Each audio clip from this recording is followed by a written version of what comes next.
You know, I love podcasting. I have since 2006, back when you had to use like a Dixie cup with string to make the thing work. And that's why I'm so excited that we recently moved Mysterious Goings On to Anchor FM to record our podcast. I gotta tell you, I don't regret it a bit. If you haven't heard about Anchor, it's the easiest way to make a podcast. Let me explain. First of all, it's free. There's creation tools that allow you to record and edit your podcast right from your phone or computer.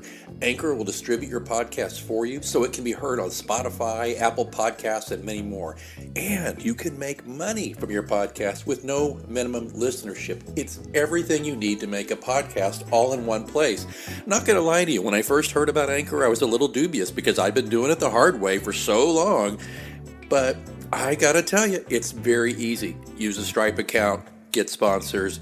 You're not paying monthly hosting fees. The sound quality is great. The distribution is phenomenal. Friends, download the free Anchor app today if you want to start your own podcast, or go to anchor.fm to get started.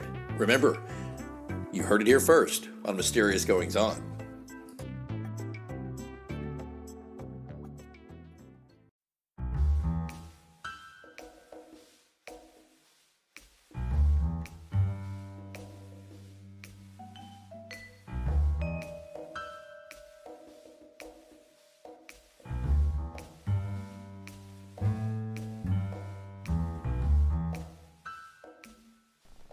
So welcome to Mysterious Goings On. I am your temporary host, Brian Hutton, and the reason I'm your temporary host is I am joined by Alex Greenwood. And so I've turned the tables on Alex. He interviewed me earlier in the season. This is a season really focused on creativity. And so I've turned the tables on him and wanted to interview him about his creative process and about the pilot series of books, which are now celebrating their 10th year in publication. And so we're talking a little bit about some of the events that inspired some of the characters in the books, as well as his creative process, and then also announcing an upcoming John Pilate mystery that will be released here at the end of October on Halloween. So welcome, Alex. Well, thank you, Brian. And I might say you're doing a great job sitting in my chair. And thanks. I'm having a lot of fun with this. And thanks again for the idea. Sure. I think we mentioned it last time. It's like I didn't go to Brian and go, hey, interview me. It's just he just organically said, well, look, man, I'd love to talk to you about what you're doing after we talked. So it's been fun, and I also appreciate the listeners' forbearance because I tend to blather, but I get excited about these topics and just go. Sure. And there's a lot of it's been, if you listen to the last week, it's kind of a rich tapestry of stuff that went into the formation of the pilot series. It is, and for me, having read the books, and I think a lot of the listeners have read the series. A little peek behind the curtain on the process, and I think is really fun for me. I thoroughly enjoy that because you honestly do something that I can't do, certainly not as well as you do, and so it's fun to see how you go about it. So, well, thanks. It's really just a matter of practice. It's just. I really do believe that you're born with a certain amount of innate ability, but it's the practice. It's the I'm not as glib as Gladwell in saying if you do it for 10,000 hours, you're a pro, but you do it enough and you get better. So I thank you so much. I appreciate that. Awesome. So last episode we talked a lot about the original event, the murder-suicide at a college, and that was some inspiration for you. But strangely, that event happened in 1950. Right. There was a similar event, maybe not similar, but just as shocking to the university and to the community, event that happened much more recently. Yeah. I went to work at Prairie State in 2003. I got hired by this very charming man. I got called up, as we mentioned in the last episode. I had a lot of things going on in my life, and I was ready to get out of town. And I had basically applied for this job. I think it was on like monster.com, and I got pulled out of the stack on that and asked to come up. They flew me up to interview. Wow. Yeah, from Oklahoma City to flew into Omaha, and then the assistant to the president, a lovely lady, she picked me up and drove me in, and I met with this gentleman that evening at the Lead Lodge in Nebraska City, beautiful place, and he said, "I'm drinking wine. I assume you are too." And I'm like, "Oh, I don't know. It's kind of a job interviewee kind of thing to not do." He goes, "Really?" And he just looked at me, and I said, "Okay, I'll have some wine. How about a cab?" And so we both drank Cabernet. Talked. I was immediately charmed by this gentleman. He was fairly elegant. He had a bit of an everyman thing going on, but it was kind of under a veneer, though, of every man made good. Does that make sense? Dr. Ben Johnson. He told me about his life a little bit and about what he's doing at Peru State, and basically what I learned that day, and then the next day when I spent literally all day in committee meetings, and it was like I lost my voice by the end of the day of all the people I had to meet, and I had to go do panel questions. I don't know if you've ever interviewed for a job at a university. Sure. Yeah, right. On both sides of it. So I conducted some when I was student body president. That's right. When they were hiring when I was in undergrad. Yeah. Right. So and it's grueling. I knew pretty much that I had the boss's seal of approval. I think by midday, it just seemed like the questions got easier, and as I fatigued, I felt good about it. But I learned that this gentleman, this school was in trouble. This school is perennially in trouble. I think like a lot of you and I went to an undergrad school similar to this one in Oklahoma, a little more accomplished, but similar in the sense that it was always under the gun with budget. People are always wanting to close it because it's liberal arts. And Peru State was originally a pedagogical facility or institution, which just means they taught they taught people how to be teachers. Then they expanded to a more liberal arts role, but they were always under the gun. And we talked about last time about how in 1950 the school was under the gun. Well, right. They brought Dr. Johnson in like a year or two before I got there. So this was, I don't know, just a little after turn of the century, I think. And he was already well on the road to turning it around, and he was exciting, and he had an energy about him, and I wanted to be part of it, and I wanted a job, and I wanted to get the hell out of Oklahoma. So it all worked out. I got offered the job. No offense to Oklahoma. Well, it wasn't Oklahoma. It was just my circumstance in Oklahoma. That's what I meant. But I remember I got the phone call when I got home, like the afternoon the next day, and it was Dr. Johnson, and he's like, I want you to come work with us. We were super impressed, blah, blah, blah. And I said, well, can I think about that? Because I think you're supposed to think about it. You're not supposed to just say yes right away. Sure. Yeah, exactly. And I told him that, and there was a pause on the phone. And I was like, is that okay? And he goes, well, I just assumed that you were as excited about us as we were about you.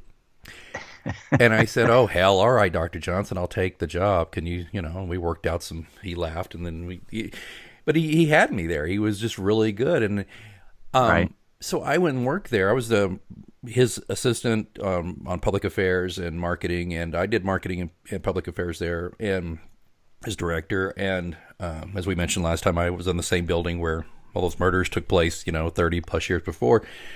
Right. It was a great working relationship because I felt like I was truly his right arm in a lot of ways. Not for everything, but for those areas, he counted on me. He trusted me. Things went great. The first year and a half, we instituted online learning, which most schools had not done yet. You folded that in our efforts. We had like a 19% enrollment increase. It was outstanding work. So it was really great. And I loved the job. I missed my friends and family back in Oklahoma and stuff, but I was having a blast just getting paid to do something I was good at and meeting new people and just having a new experience, right? Sure. Which forms this basis for the Cross Township. Peru, Nebraska becomes like the inspiration for Cross Township. So Dr. Johnson, there's so many things I could go into with him, but about a year and a half in, he just started turning a little bit. And I'd seen him kind of turn sour on other staffers. And I started noticing he was kind of digging at me and sniping at me about stuff that didn't make sense a lot of the time. It was like maybe I'd done something mildly wrong on something, but it wasn't like a job killer type thing, but it started to get more and more like that.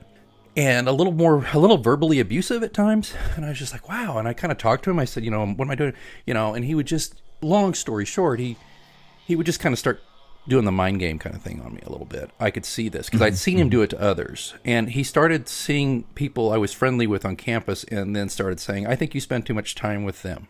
I think you need to not have lunch with them anymore. I worked really well with somebody at admissions, and and he started implying that I was trying to do something with her inappropriate. He started that kind of thing. And I was starting to feel very isolated, and I was a little fragile emotionally after going through all this stuff I'd gone through before I got there. Deaths, a couple of deaths, near-death experience for myself, loss of status, loss of an election, all these things, and I was isolated. But add to that, you were also physically isolated, being in a very remote, very rural kind of atmosphere, away from all friends and family. Right. And literally isolated by the weather a lot. When it snowed up there, you live in Chicago, right? I mean, this was the first time in my life I'd experienced 4-foot snow on a regular basis.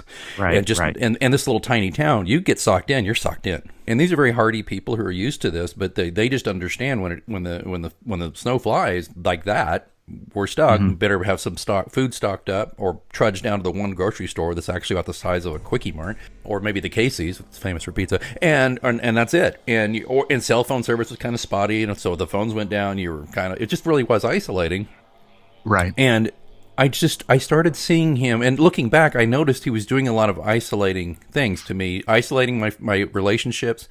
My girlfriend, who is now my wife, came to visit, and he was trying very much to talk me out of dating her, and he wanted me to date a gal who worked at the foundation. So much so that he was pushing me to ask her out, and I just couldn't do it. She was very attractive, very nice, but I had nothing in common with her. But he was pushing me constantly, and he was like, "Oh, well, Stephanie's nice, but you should you should start dating this other person." I was just like, right. Okay, but he'd do it kiddingly, but, when your boss is kind of there and he's becoming less a boss and more kind of a king to you in a lot of ways because he has all this control over your life and all this. So that kind of behavior, and he would say things to me about other people, and I'll never forget this. He once told me, we had a lot of time together in the car or just in the office or whenever, or we'd go out to dinner every now and then. I'd say, oh, it's a shame about so-and-so moving on, somebody who ostensibly either quit or got let go, and he said, well, I'm of the mind that people are like newspapers, and when you're done with them, you just throw them away. And then he kind of had a little bit of a rueful laugh, but I don't think I don't think he was trying to be funny. And I was like, whoa, okay. But by the same token, everything was going great for the school. We were achieving, and the school's budget pressures were going away, and the senator, he was the darling of state senators, and people talking about, oh, this is the guy who gets it, he saved the school, and he created some brilliant stuff, and I can't take that away from him. I cannot take away any of those achievements from him. I can't, because he did some things that put Peru State on the map. He was a visionary about online education. Everybody laughed at him about online. They're like, oh, I even taught online for a year. I taught marketing. So I was like, I knew then. I was like, well, I think this is a good idea, and I really believed in it, and that's why our enrollment increased. And now look, everything's online practically. Not everything, but you know what I mean. It's ubiquitous. These things were happening, and I remember socially though, he was just a little different. He was a little off. I mean, we had a bowling league. Yeah, and it was me and a couple of dudes from the school, and I just remember this is that I was the worst guy in the team, but that got me the MVP trophy because my handicap saved the team. We won the championship. But I remember, like, would you get a strike and you would do a fist bump to everybody. Ben really hated that. Dr. Johnson did not want to fist bump anybody, and he said repeatedly, "Why do we have to do this?" And he was irritated. I think there was something about it that bothered him. And I don't even know what that means. I just remember that. Looking back, I realized how inappropriate some of this behavior was. Receiving gifts, like he'd give me, like he loved to collect watches, timepieces, nice ones. He'd buy them on eBay and stuff like that. And I always liked good watches, but I didn't really have any good watches at the point. And he gave me like a couple, and I just was like, well, thanks. I can't accept this, but thanks. And he's like, oh, of course you can't take it. So he would do all these kinds of things. I'm trying to just kind of lay this out for you a little bit to let you know where he was. So he had his really great side. I hate to be so glib as to say Jekyll and Hyde, but it was very much. But after about year and a half, it just started to get worse. I just remember he was brittle about anybody getting more attention than him on anything, which is also kind of not a good thing for people with certain personalities. Right. We were at a state college meeting, and it's the meeting of the three colleges. Peru's one of them, Wayne State and Shatter the other two. And as I recall, we were in a committee meeting or something, but somebody, a third party who didn't work at Peru, looked at our enrollment numbers and our marketing and said, oh my gosh, we're going to have to steal Alex Greenwood away from Ben. Right. That was it.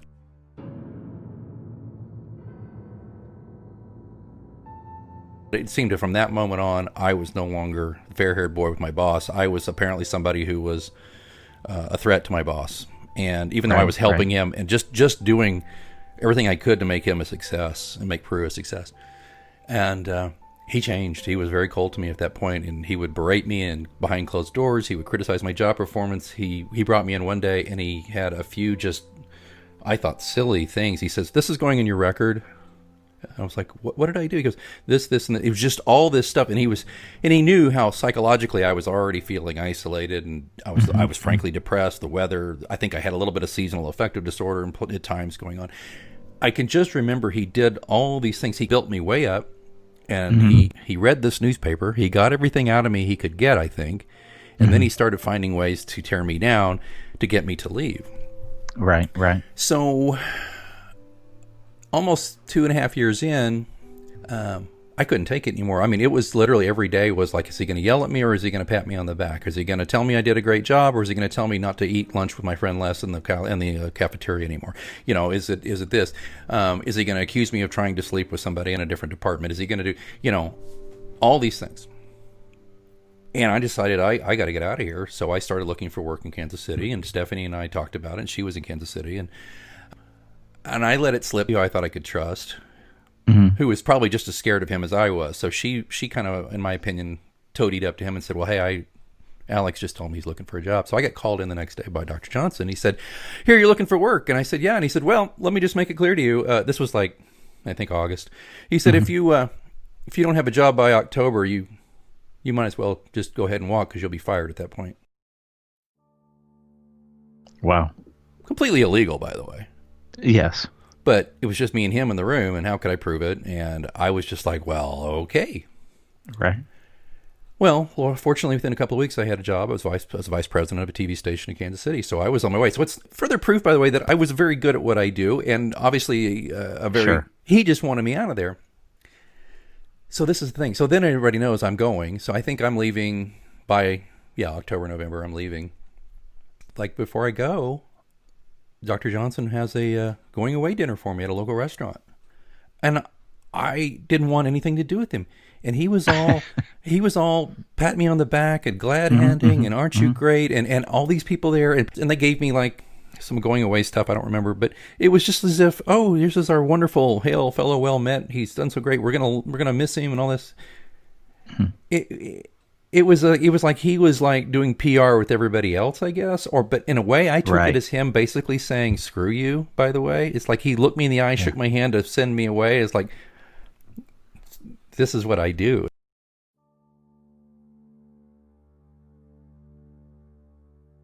Right. I felt it was very creepy. So what year was that? That was late 2005.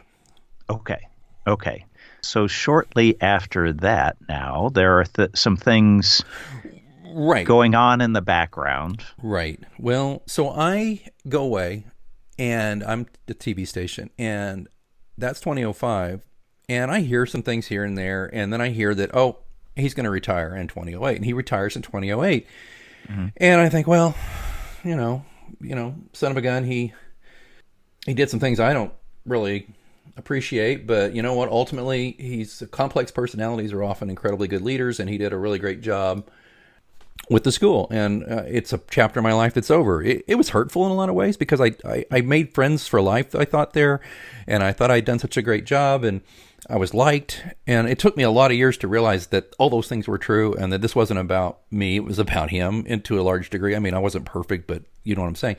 Sure. So I'm hearing that he's consulting, and he'd raised a lot of money for the school, so he had kind of been given a really nice role with the foundation to raise money. I think he was getting we'll find out, he was getting a nice compensation package. It was kind of a deferred compensation package and some stuff like that, Right. that, by the way, now is illegal in Nebraska. Anyway, so we get to around spring of 2010, and somebody who I used to work with at Peru calls me and says, "Are you sitting down?" I said, "Yeah, I'm sitting down to lunch. What's up?" She says, "Well, I need to tell you something.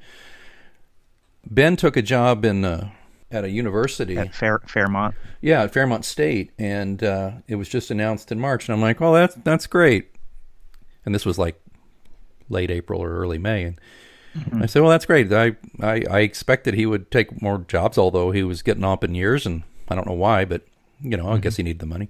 And she said, "Well, the Attorney General of the state of Nebraska has been looking for him and filed some. I basically was going to file an indictment, and Ben took his life. Ben took his own life." The press release at Fairmont State said that he accepted the job in March of 2010, and by April, back to another April date, just like 1950. Ben basically, what was happening was they found out he had been embezzling. Right. I don't. So that was the bookstore funds, correct? Right, bookstore funds, and he had been. And I'll just say it. This is from the Lincoln Journal-Star. The former president of Peru State College apparently used about $43,400 from a university-related account to pay personal bills. State Auditor Mike Foley said. Ben Johnson, who left the college in 2008, also didn't reveal a felony conviction and misled state college leaders about his previous employment when applying for the presidency at Peru.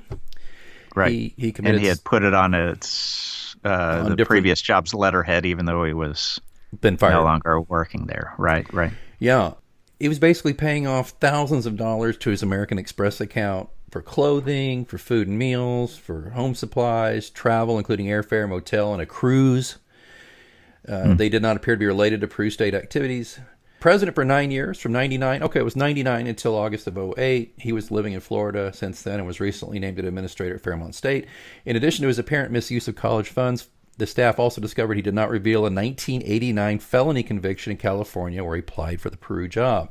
He, as you said, he also used letterhead for his resume, cover letter from a college where he was no longer employed.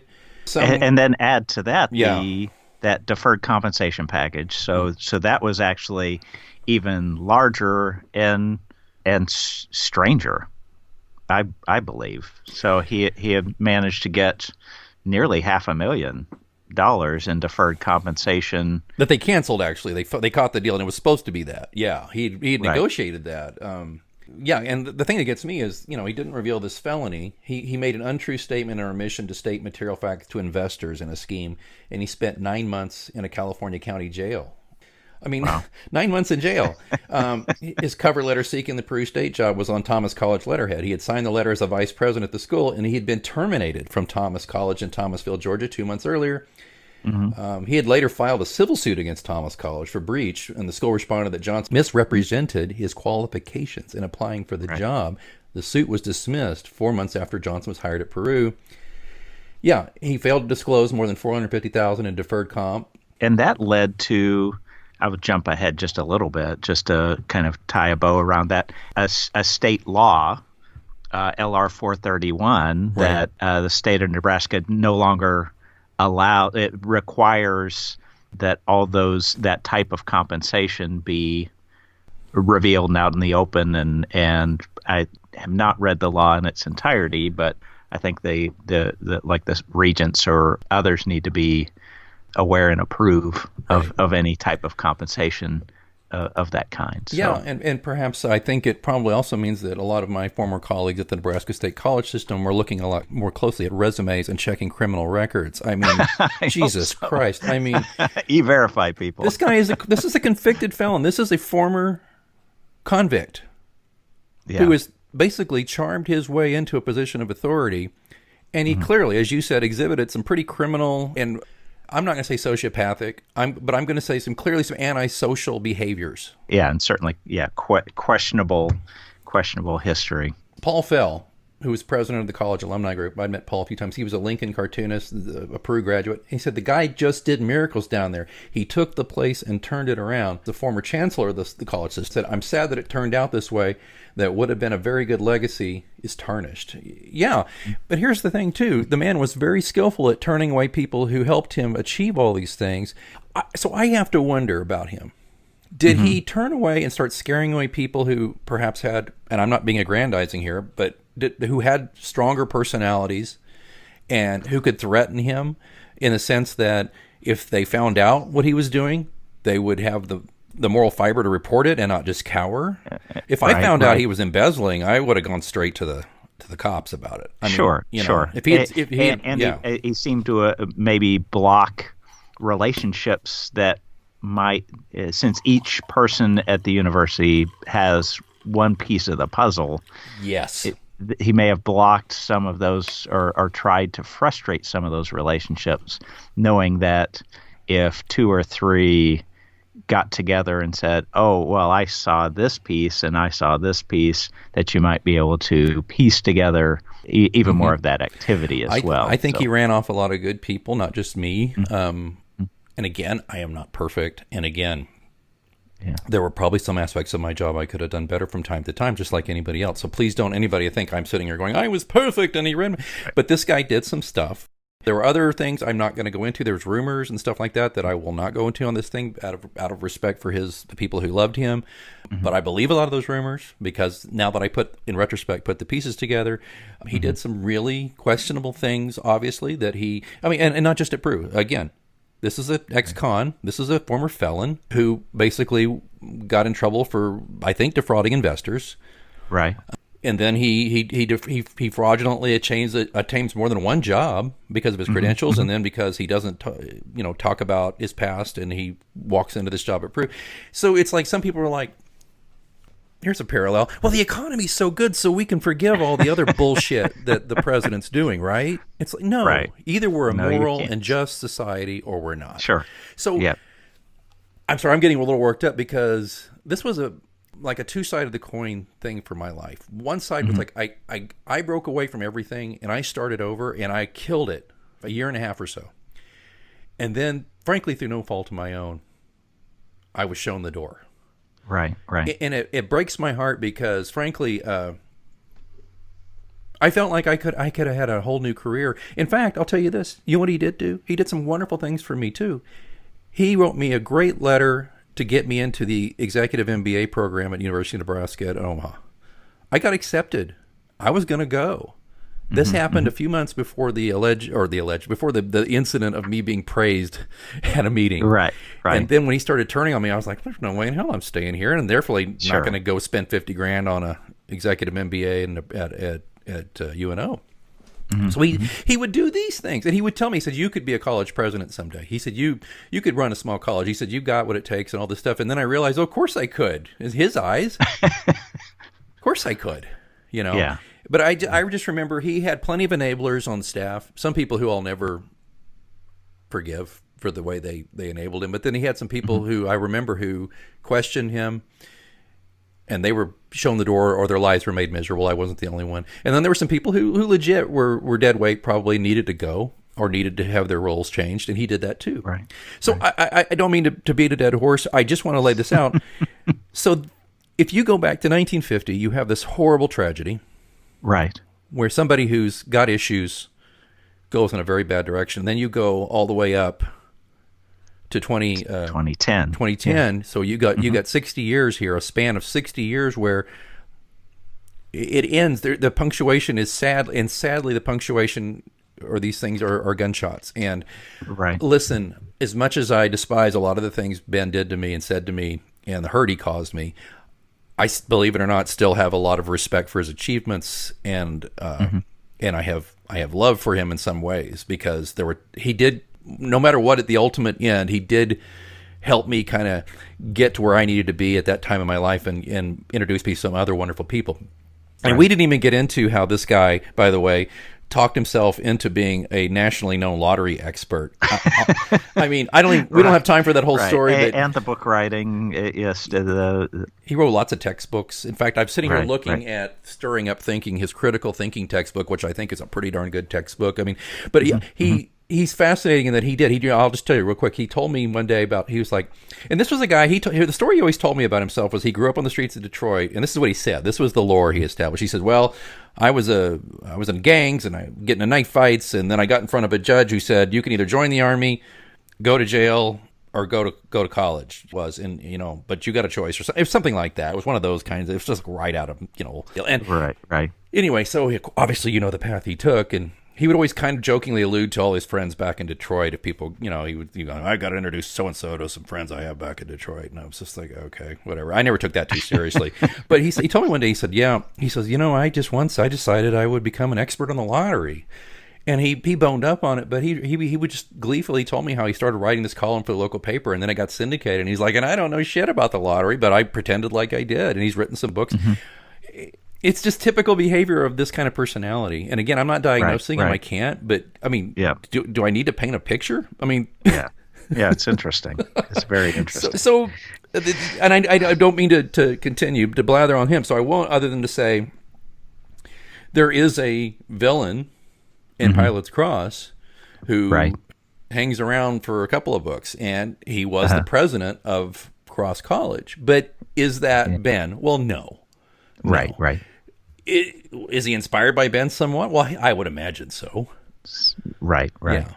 So the Peru State community, how did they react? You said a little bit about there was some shock there, but there was also, some pretty nefarious activity was being revealed by the state attorney general as well. And the auditor too. And I think the people I talked to, it was a mix. It was like you heard some of these quotes publicly, because he did. Listen, if that college dries up, that town dries up and blows away. You know what I mean by that. There's nothing economically there other than farming. Right. It was a love-hate relationship, because I think a lot of them, and this did translate into Jack Lindstrom a little bit, that the town thought, I think a lot of people in town thought he was kind of full of himself and blah, blah, blah, but they couldn't argue with results, because a lot of them were farmers, but their wives or their husband or their kid worked at the school, and the school definitely kept the gas station open and the grocery store open and the bank and all that. So it was a mixed thing, but I'd spoken to some other friends there who were bitter and said, that's all we need in this town is this, and I even had one say to me, after the thing that happened in 1950, and then we worked so hard to get past that, as a town, and then we get up here and one guy said, this jerk comes to town and does this, and it ruins it for us. It does. Well, and then a few years later, there was, and I think it's still unsolved, there was a student who was apparently has disappeared, was likely murdered, and that it's just. There's some bad luck going on there. I don't believe in curses, and I don't believe in that. I think statistically bad things happen everywhere. It's just when it's such a small, concentrated place. When a big personality comes to town and does big personality things, good or bad, it has an effect on people. Right. I've never talked publicly about this until now, but he's been gone now for 10 years. 9 years. It'll be 10 in spring. And he had family and he had friends. And I hope if they're listening to this, they don't think I'm trying to be malicious. I held my tongue for a long time. But the man did hurtful things. And we all do hurtful things in our lives. But he did hurtful things that legit that hurt people's careers, that mess with their brains a little bit. So I just felt like I should say it. And I hope anybody who wants to defend him, feel free. I don't really want to argue about it. It's how I feel. Right. I'm not saying anything here other than my own experience that isn't verified in the newspapers. I went and visited there a few years ago on my way to a book signing, and I ran into a few friends. It was great. I hope, though, that people, when they see his achievements, like the little schoolhouse he remodeled, that was one-room schoolhouse. He had this he moved a schoolhouse to campus, and because it was a teacher's college, and he redid the school. It was beautiful. I hope when they look at the ARC, the Academic Resource Center, which is just the jewel of Southeast Nebraska higher ed. I hope when they look at that, they'll think fondly of Ben. Because I try to. I mean, it's obvious listening to this interview, I have mixed emotions. But you can't argue that he did some damn good things. Well, that's good. That's good. And I think we're all multifaceted as people. And all of your characters, maybe an interesting segue into antagonists. All of your characters are multifaceted. No one is all, or very few, all bad or all good. We're all struggling with our past, in internal demons and those type of things. So speaking of antagonists, who's your favorite? Oh, wow. Oh, my God. Thanks. And first of all, thanks for calling him antagonist, because villain is see, if you'd said villain out, you would have been contradicting yourself, because to me a villain is boring, a black and white, just I'm evil. Well, that's not interesting. Right, yeah. Come on. Twirling a mustache. Because nobody, no good villain thinks they're really being villains. They think that they think that evil things they do are a means to an end, and it's a good thing. And even if that good thing is only to feather their own pockets, right, or get power, or they're like, look, sure, I pocketed some 40 grand worth of money, but look what I did for this school. It was worth 10 to 100 times more than that in value. But so so in 7 books now, there's been, out of the antagonists, well, there's been Jack Lindstrom, who was the president, and if you haven't read these books, this is a little spoilerish, but read them anyway. You're going to enjoy yourself. He's doing some kind of shady things, and he's kind of found out. And then in Pilate's Key, there's pirates, basically. I don't mean like pirates, but they're like, it's the Bahamian. He's called the Bahamian. He's a guy from the Bahamas, and there's drugs and there's stuff like that. He's all right. He's a little bit of a cutout. I'll admit that. And then Ghost, we have a guy come back who could be somebody we've heard of before, and he's just off the rails crazy and doing some crazy stuff. So I like him a lot. Then in Blood, because it goes from Nebraska in the first book to Key West in the second book, and then in Pilate's Ghost, he's in both places. And then in Pilate's Blood, Pilate is firmly back in Cross Township, and he's like the constable, and he's dealing with the guy who filled the vacuum from the mayor, because the mayor also was evil in the first book, was the antagonist. Right. And he ended up, I'll just say, he ends up gone, but the vacuum is filled by this guy who's related to him. He comes in from the Minnesota Mafia, and I like him a lot because he's very nuanced. He's a businessman. His name is Hilmer Thurman. I like him a lot. He's probably the least, I'll use the word, he's probably the least cartoony of the villains. And when I say cartoony, I don't mean like, oh, haha, these are terrible villains. It's just, or here I go, I called them villains, antagonists. But Jack Lindstrom is like, okay, clearly, businessman, does some things that are shady, blah, blah, blah. Then you got the drug dealer in the next book, and then you got this shadowy guy who has connections back to Pilate's Cross, and then you got the Hilmer Thurman, who's filling in for the mayor who was taken out in Pilate's Cross. And I like him. There's a scene where Pilate and him meet at like this. There's this rib joint that's being run. It's on the edge of town. It's the Rib Shack, or maybe it's at the Brown Betty Bar. It's at one of these places, and then Hilmer Thurman has just this little, because if you see a lot of this stuff, you see a lot of these crime bosses, and they don't have opulent offices or anything. They live in a little tiny place because they don't want to draw attention themselves. Sure.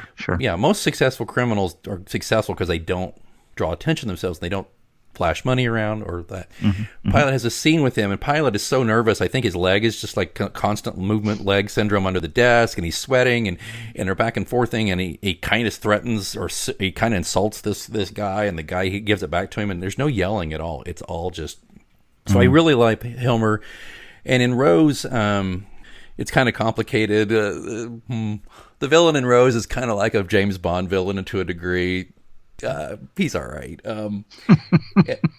Some of these are maybe inspired loosely on a person or multiple people that you've known, you've interacted with. Sure. But you throw them into maybe an extreme situation, or have them make a bad decision or a series of bad decisions to get them where they are. Right. Yeah. Exactly. So given that, has anyone that's ever seen a bit of themselves in those characters been offended? Not that they said to me. Okay.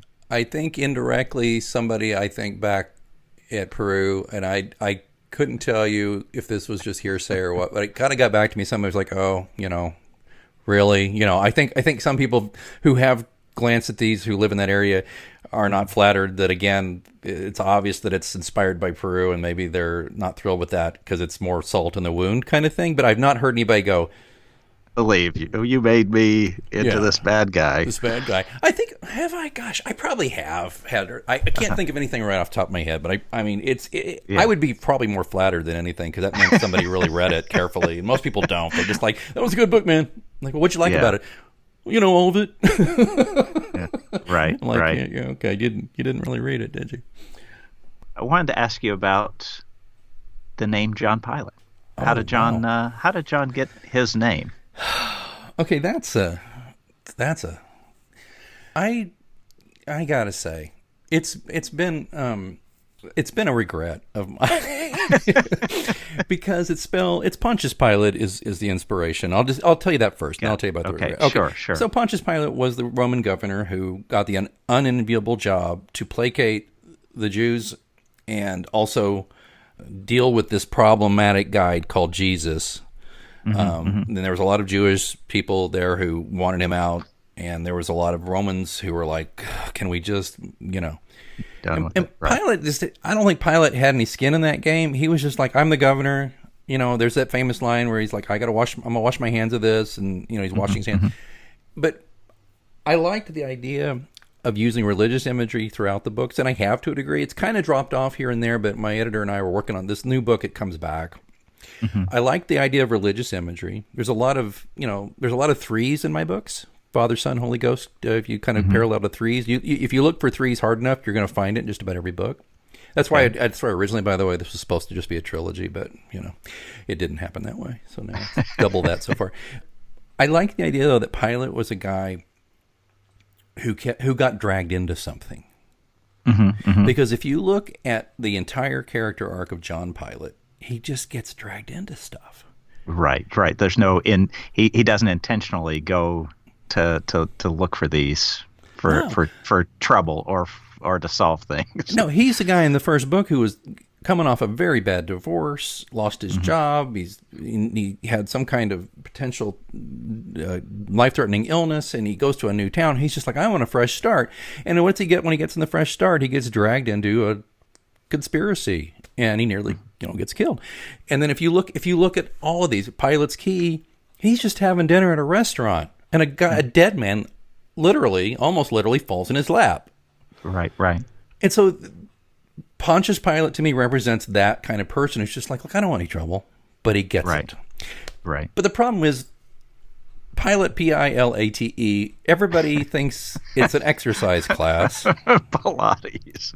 I can't tell how many people who've come up to me, like at a book signing, said, Pilates cross. I really enjoy. I'm like, thanks. Hey. Just, by the way, also Pilate. Well, Pilate spelled Pilot. I had this conversation, believe it or not.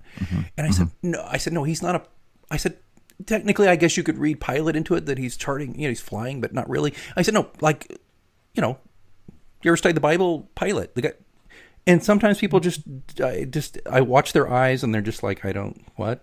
But it's fine. But I got to the point where on the John Pilate Mysteries Facebook page, I even put on the About section, I said, just to be helpful, it's pronounced, and there's a little pronunciation key. Pilate, yeah. It's been that, but what am I going to do? I can't change it. Right. I think though the next series character is going to be like Smith. Something a little easier to pronounce. Something just simple. And of course, a great name, Smith or Jones. You can write anything into that too. But it's fine. It's fine. I did want to ask you a little bit about, I'll use the term the mysterious, but it's not a mystery. That you have a love for the mysterious. I do. Yeah. Personally. And then within your books, you will weave in maybe some local legend. You talked about weaving in the supernatural or religious, as well as maybe a little bit of the unexplained. Why do you find that important as a writer? It's funny because, in Pilate's Cross, there's, and by the way, there's, throughout the book, there's a lot of pop culture stuff in there. There's lines. I mean, I think we're going to need a bigger boat in Pilate's Key when they're being chased. And so I mentioned things like Kolchak, the Night Stalker series. He Pilate's interior monologue in Pilate's Cross that gets mentioned because I think that was something growing up I was drawn to. I love Halloween. I still do. I loved scary shows. I still do. Mm-hmm, mm-hmm. And I think it was something that my mom actually kind of didn't have a problem with me getting into. She at times would stay up late nights and she'd have the TV going and she didn't really care what was on. I don't think she was kind of doing her own thing. And I would be up and I remember watching reruns of The Night Stalker. I remember watching scary stuff and she didn't discourage it. But I've always also just thought, God, life is so much more interesting when it doesn't play by the rules, right? Yeah, that makes sense. Well, there's all these rules about time and space and gravity and all that stuff. Fine, but the idea though that there's something that defies that, it's kind of a joke, but not. But I'd like to believe that Bigfoot is real. Sure, because most science says it's probably not, but a lot of science says it could be, and if it is real, it means anything's possible to a degree to me. Ghosts. Right. I don't know about ghosts. I don't know if it's for real. I don't know if people are having psychosis. I don't know if it's some kind of energy echo, but I hope it's real somehow. I don't know if I hope that and not necessarily that it's ghosts, but that there are just things, unexplained things that happen and that we see and that we experience, we can't come up with a logical answer for. Right, the things that don't play by our set rules, or at least the rules today. But think about the things that were the rules until the rules changed. Think about all the different. Think about Einstein before Einstein. Then he changed the rules. Hawking has changed the rules to a degree, but there used to be so many rules about medicine and things like that. So I like that idea, and I don't put it in Pilate series much. There's a touch of it, but I do talk about it, and I do couch him in sometimes those situations, those kind of dark situations. Or one of my favorite things I ever wrote was kind of a rundown of all the weird stuff about Key West, like in the first or second chapter. Yeah, and so that was one thing I wanted to maybe dive into is so each of the books, I think you will throw John into a local area and then weave in some local legend that may, if nothing else, add color to the conversation and add kind of a mental visual to what the people are like in an area. So we are, as a people, we are our legends too. And if in Key West, there's all these weird things that have happened. Like there was a guy who fell in love back in the day, like in the turn of the last century. He fell in love with this beautiful young woman. He was an older man, a doctor or something, a little approaching a doctor. I don't remember. Count von Kossel, I believe, was his name. And he fell in love with this girl. And, he was like 30 years older than her, and she didn't want anything to do with him. But then she got TB. And shortly before she died, she went ahead and married him, I think maybe out of a financial thing for her family. And long story short, and you can read the book, and there's more about it, but family soon realized she's missing from her tomb. Because everybody in Key West is buried above ground and she had a little tomb. Well, they eventually find her mummified corpse. And the Count had been sleeping with his wife in more ways than one for a long time. I mean, that kind of, thing, because there's that saying, all the nuts roll downhill to Florida, and so you have that, and then you have just all these creepy things that have happened, and I just think that those, again, not playing by the rules things informs the story, and it fires the imagination, and it makes it more interesting.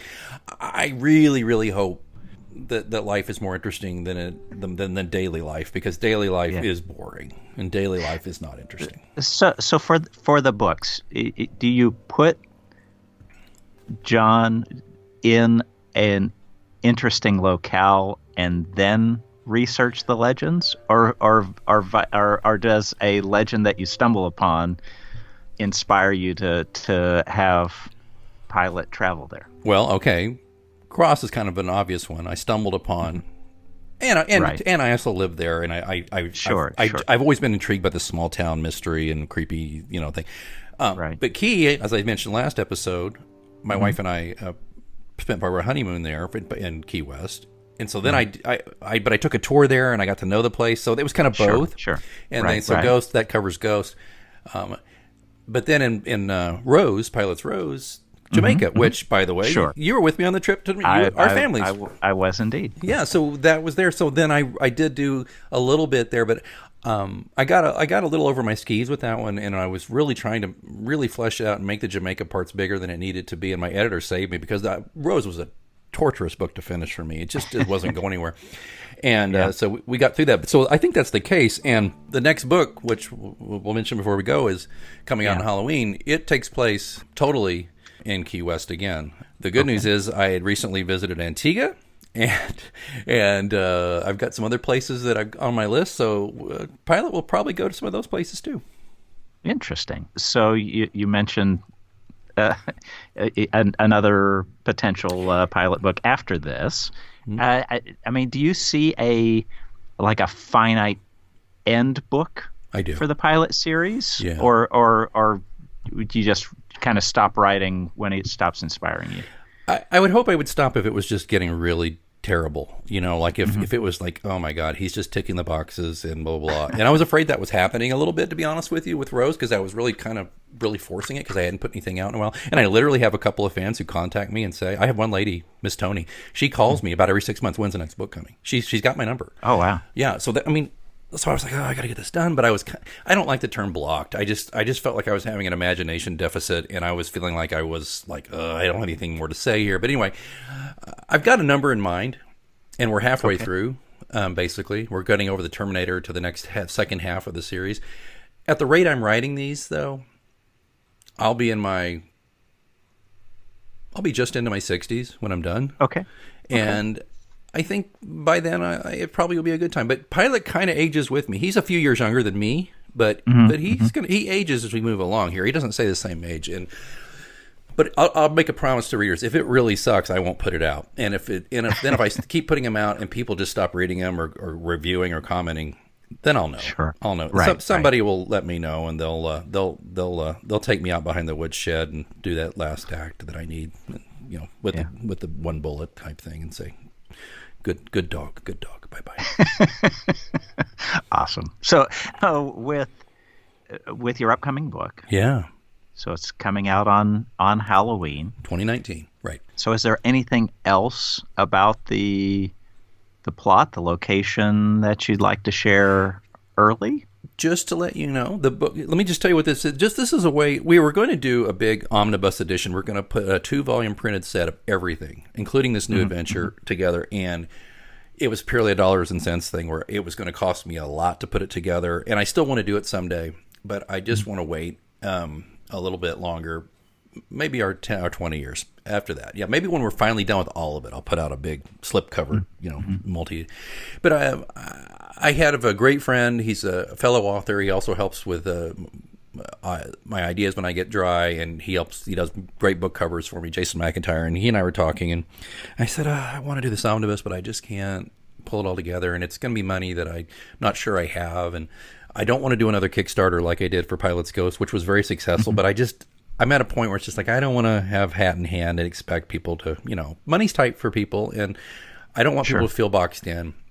So, because if people want to buy my stuff, they can buy it. So he said, well, how about this? Why don't you just take the new story, because I'd got the new story done, and it was not quite a full book. It's a novella size, Okay. It's several thousand, it's up there, but it's not it's not like the usual 60,000 word book at all. It's like about 15 or something. Why not tuck that in at the back of the last Pilate book of Pilate's Rose and call it a 10th anniversary special edition? And featuring the new story, which, by the way, is called Pilate's Shadow. Very nice. Yeah. Very nice reveal. Yeah, thank you very much. Thank you. Thanks for setting me up on that. And Pilate's Shadow is going to be at the back of Pilate's Rose. So what's going to happen is it's going to be out by the time you hear this. It's going to be available on Halloween, and it's paperback only. Okay. So if you go to Kindle and buy Pilot's Rose on Kindle looking for this story, it's not going to be in there right away, okay? In fact, will probably only release this special edition, probably as a print only. I would like you to buy the paperback. Okay. Pricing, everything will be on Amazon. There'll be an announcement on mgopod.com before Halloween about that. This ebook, the ebook version of just this story will come out probably next year. So if you want to wait, but I'd rather you didn't. And it's not a guarantee, by the way. So you want to buy you want to buy the book. Okay. Buy the book. Pilot Shadow though is Key West, but it's a tiny portion of Key West. It's a very intimate story with Pilot. Mm-hmm. It catches up within weeks of the ending of Pilot's Rose, which, as we all know, if you've read Pilot's Rose ended in a strange spot where you weren't sure whether he was going to live or die or come back or not. Well, obviously he does. John does. And we meet a new antagonist. Mm-hmm. And I don't want to give too much away. It's a quick read, but I want you to know I'm very proud of it. And I think that if you're a Pilot fan, it's must read. It's must read. And if you're not a Pilot fan, it's still a damn good read, in my opinion. Oops. Awesome. So, want to again thank you for for letting me turn the tables and letting. Are you kidding me? I should pay you for this. Thank you. Take a little peek behind the scenes and your process, because but it's very interesting. I mean, it's very I think there are some parallels to what I do on the product side, but also some very unique things that you do. Well, I appreciate that. And, because I understand your process. And if you haven't listened to the episode with Brian, go back. It's the Restaurant's Invisible Man. Ultimately, process is inspiration, just like you. But then it's also what you do. It's get your butt in a seat. And like for you, it's sketching or whatever you do and research. For me, it's research. It's writing, butt in seat writing. I have so many writers like, oh, I want to do this. I have a book in me, but blah, blah, blah. I'm like, well, you're never going to get it done unless you get your butt in the seat. You turn off the noise and you just write. So that's what I do. And this is one of the few times when I'm ever being interviewed. So I just want to say this to everybody. I'm deeply indebted to all of you readers, all of you listeners to the show. A lot of you listeners to the show probably don't even read the books. I know a couple of you don't or haven't. Hope you will. But the thing is, I'm deeply indebted to you because, like my grandfather, he never had great riches. He had success as a writer, and I've had some success, but I don't have great riches. But that's not really why I do it, and that's not a cliche. It's true. I do it because I like to express myself. I like to entertain other people, and you all make it really worthwhile. And as long as you're reading, I'm still writing. Awesome. So again, 10th anniversary of the Pilot series and the new book, Pilot's Shadow. Coming out in paperback on Halloween, October 31st, 2019. Very scary, kids. Yeah, thanks again, Alex. And it's, as always, a pleasure to speak with you, and I've thoroughly enjoyed it. So until next time, you'll be back in this seat. Keep reading.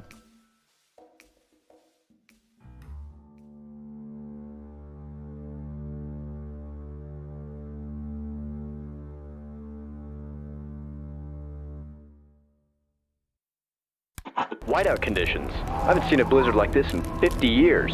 You'd have to be crazy to go outside tonight. Small towns keep their secrets, sometimes for decades, until an outsider dares to ask questions. The president of Cross College was assassinated by a professor who turned the gun on himself in November 1963. Why? Well, that's a $64,000 question, isn't it? When John Pilate moved to faraway Cross Township, he left behind a life he was eager to forget. His new job at Cross College would be a quiet place to rebuild his life, or so he thought. Sometimes small towns reveal more than secrets to outsiders, and what was meant to be simple can easily become complicated.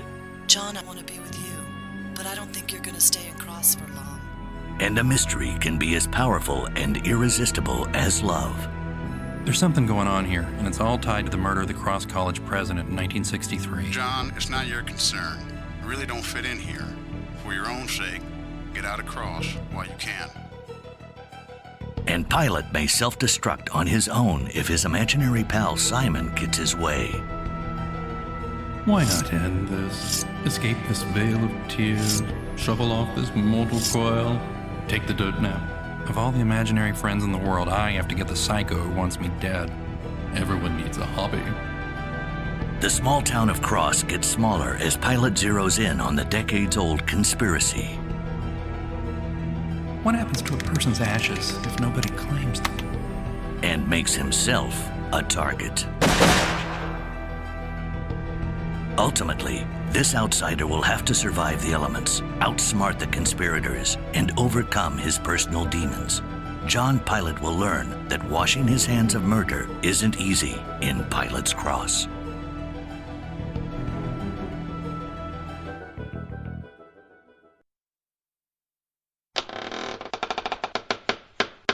Hey, listeners, Alex Greenwood here with Mysterious Goings On. Just wanted to let you know we got Mark Groves with us. Hi, Mark. Hello, Alex. Mark is the author of Hellzapalooza, the best damn rock show ever. I wrote the novel part and then one of the short stories along with in the anthology in chapter 5, along with 6 other great Kansas City area writers. And how about this? Because I know once you listen to Mark's interview on Mysterious Goings On, you're going to want to read this. And Mark is a sweetheart of a guy, as you can already tell, and he's going to make it easy for you. Mark is ponying up a copy of an autograph. Is it an autographed copy? How are we doing this, Mark? It will be, you darn tootin'. An autographed copy of Hellzapalooza, the best damned rock show ever. Mark has been so kind, and he's been such a great guest, and we're going to offer up an autographed copy for a lucky winner. Rather than tell you all the rules right here and now, I want you to go to mgopod.com, just scroll down and to the show notes, and you'll see something. It'll be the book cover for Hellzapalooza, and just click on that, and it'll give you all the rules to enter, and we'll just take it from there. Does that sound good, Mark? Oh, perfect. Let's do it. All right. Everybody have a great Halloween, and we'll talk to you soon, and good luck on winning this fantastic book.